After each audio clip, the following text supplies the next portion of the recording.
Hello everybody, welcome to That's Football. I'm Mark Goldbridge and we're talking injuries for the big clubs in the title race over these next 4 games and how it could impact this title. Get your comments in below because it may be people out there thinking Liverpool and Arsenal, but I think Man City, with 3 of their next 4 games at home, they've got a real opportunity to hit this title race hard over the next 4 weeks. And as we know, people like Erling Haaland are eager to get back and continue scoring goals. Well, we're going to start off with Arsenal and Liverpool, though, because Arsenal have had the injury setback. I personally don't think it's as bad as it could have been, but Martin Odegaard will not be back until after the next international break. That means Arsenal have to navigate the next 4 games and the Champions League and the Carabao Cup without him. They have bought well in the summer, but how does that impact Arsenal? Also, Liverpool, Konate withdrawing from the French squad. They're not particularly blessed with options at the back. Will he be available for games at the weekend? And also, Gravenberch was subbed off at half-time as a precaution for the Netherlands in this international break. So the injury curse of the international break is somewhat striking again. There's too much football. We know that. That's not what we're here to talk about. But how impactful could this be? When last we spoke about the Premier League title race, it was Liverpool who'd lost 3 games in a row, and it was Arsenal who'd recovered from somewhat a difficult start to the season, drawing to Man City, losing to Liverpool to end that second phase of football as the top team. Well, the third phase before the third international break is quite interesting.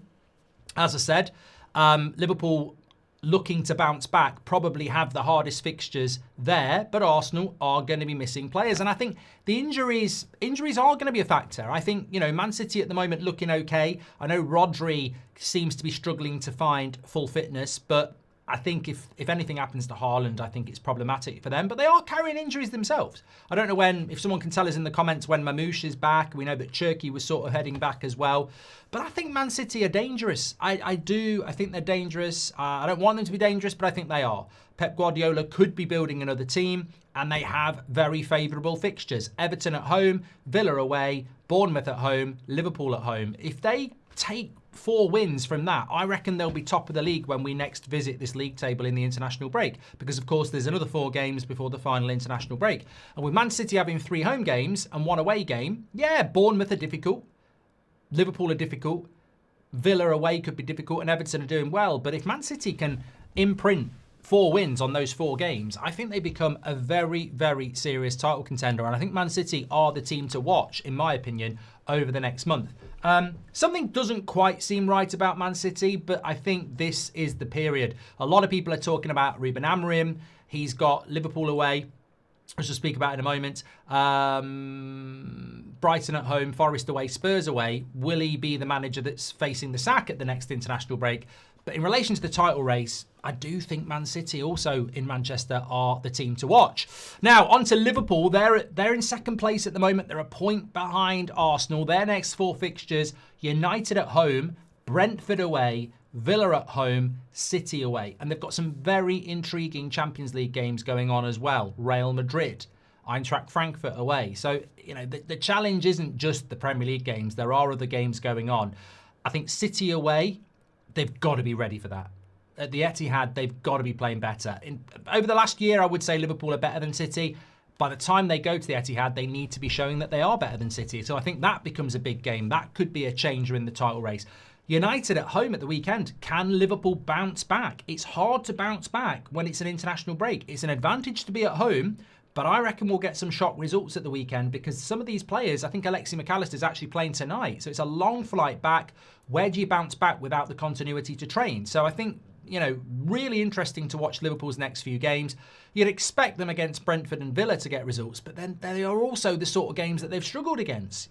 Bournemouth, Burnley. So Liverpool, all eyes on them, especially if Konate is not fit. And then Arsenal, I actually think Arsenal look like the team that will still be top at the next international break. Fulham away is difficult, but I think it's the sort of game where Arsenal on their strong defence can do well.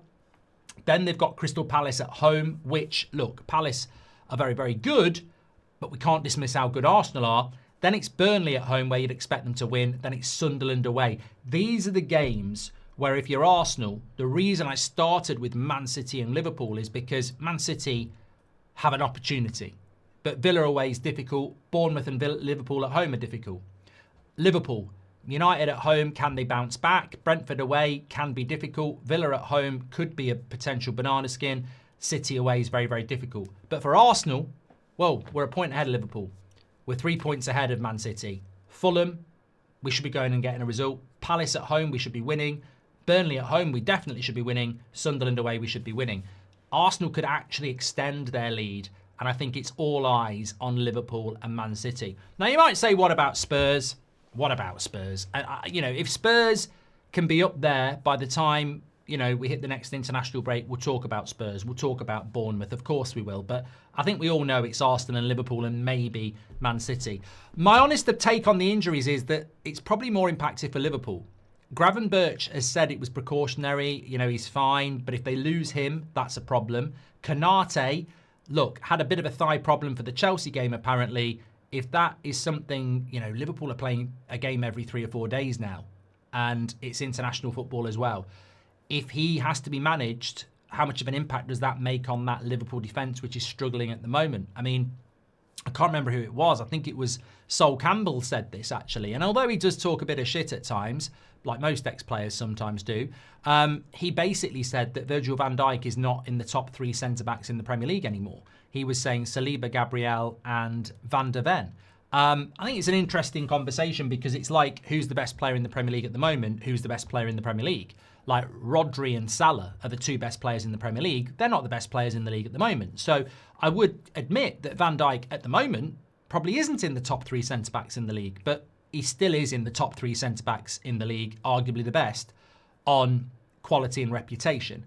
But right here, right now, it's like giving Grealish Player of the Month in August. He probably deserved it. He's not the best player in the league, though, is he? So, I think you can manipulate that how you want. The question is, can Liverpool defend well? Because what we're seeing in the Premier League at the moment is that we're not getting games where it's tight very often.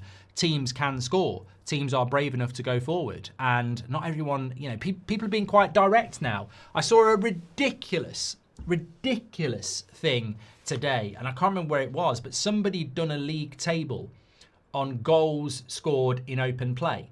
And Arsenal weren't even in the top 4. And I just thought to myself, look, Arsenal are very good from set pieces, obviously.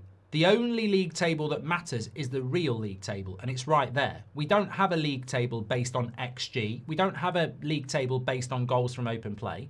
And correct me if I'm wrong, we've spoken about this as a community many, many times. It's every team that from the kickoff you think you're watching rugby.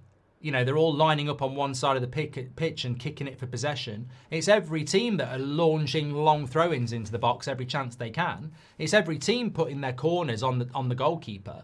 Like, we're going through this phase of set piece, percentage football. I don't like it, but I also don't like playing out from the back every bloody play either. So I'm sure it will settle itself down, but, I honestly don't think football is going through its best phase at the moment. I think it is a bit direct. I think it is about the percentages, and set pieces are becoming more and more important. And Arsenal probably are the architects of that. But I'm sure it will settle down. But the only league table that matters is that. It's incredible what lengths people will go to. Apparently, Man United are top of the league for XG. We're 10th. Trust me, we deserve to be 10th. What does XG mean? Couldn't give a shit, honestly. Anyway, get your comments in below. How impactful do you think these injuries are going to be? And how much of an impact do you think these next 4 games are going to have on the title race? Arsenal play Fulham away, Palace at home, Burnley at home, Sunderland away.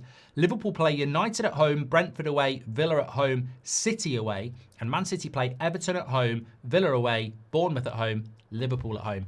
I personally think it's a massive 4 games for Liverpool where they've got to start playing well, because I think Arsenal have got a great opportunity to win all 4, and Man City, if they can get going, could also find themselves very high up at the next international break. Smash a like on the video and subscribe. Get involved. You're all very welcome here. Look forward to your comments. I'll speak to you in a bit. And if you want to get involved in my FC26 career mode, I'm live at 5. I'll drop the link in the video description. Speak to you in a bit.